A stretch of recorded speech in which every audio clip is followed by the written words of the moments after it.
Thank you, Mr. Chairman, and I want to thank the witnesses for coming today and holding this hearing. Director Williams, it's always great to see you. Happy birthday. And I want to also thank you for being always just a phone call away and always eager and ready to help us and our state as we navigate some issues throughout the last several years. So thank you. I'm deeply appreciative of that. Mr. Fauch, I was happy to hear, and you and I talked briefly, that you spent some of your time working at the West Virginia Department of Transportation and living in my hometown city of Charleston, West Virginia. So, you know, that's 5-star for me. So thank you for your continued public service. Today we are discussing, as the chairman has said, the wildlife provisions that were included in the Bipartisan Infrastructure Investment and Jobs Act, IIJA. I am pleased that the committee's surface transportation reauthorization was really the foundation of the IIJA. As he said, a lot of that was written right in this room. One of these provisions is the Wildlife Crossings Pilot Program, the pilot program providing grants for projects designed to reduce collisions between vehicles and wildlife. Last week, the Federal Highway Administration announced grant awards for fiscal years 2022 and 2023. FWS awarded 19 grants at approximately $110 million, and I'm sure you'll tell us more about that in your statement.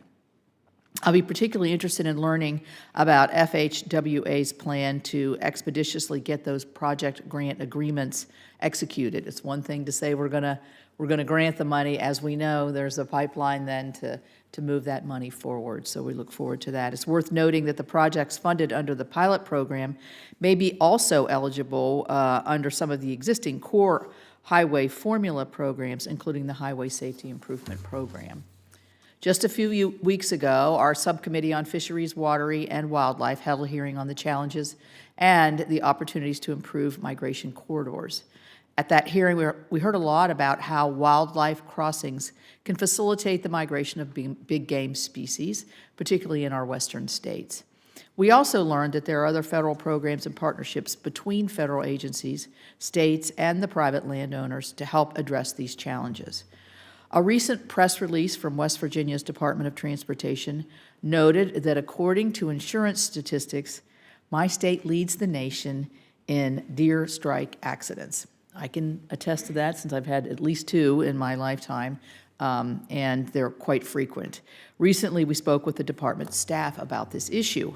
The challenges faced in West Virginia are that due to the unpredictable nature of these deer strikes. We see increases in deer strikes during hunting season, which goes from October through December. The department posts signs and provides information to the public to increase their awareness about this issue. As a native West Virginian, I think we're all pretty aware that this is always a possibility. The department also balances addressing these collisions with other highway safety challenges in the state. As required by federal law, the department uses a data-driven process to develop a plan that guides its investments to improve highway safety. The department also looks for opportunities to help with species conservation. For example, some of the bridges that were built as part of our Quarter H project allows species to continue following their natural path along the ravines. The IIJA also included a program that provides grants for activities that benefit pollinators along roadsides and highway rights-of-way. It is my understanding that FWS hopes to announce a notice of opportunity for that program in the coming weeks. The supplemental appropriations portion of the IIJA also included funding for various regional programs administered by U.S. Fish and Wildlife Service. I look forward to hearing from Director Williams on how implementation of these programs is going. Thank you again, Chairman Carper, and I look forward to the hearing. Yes, ma'am. Thank you so much.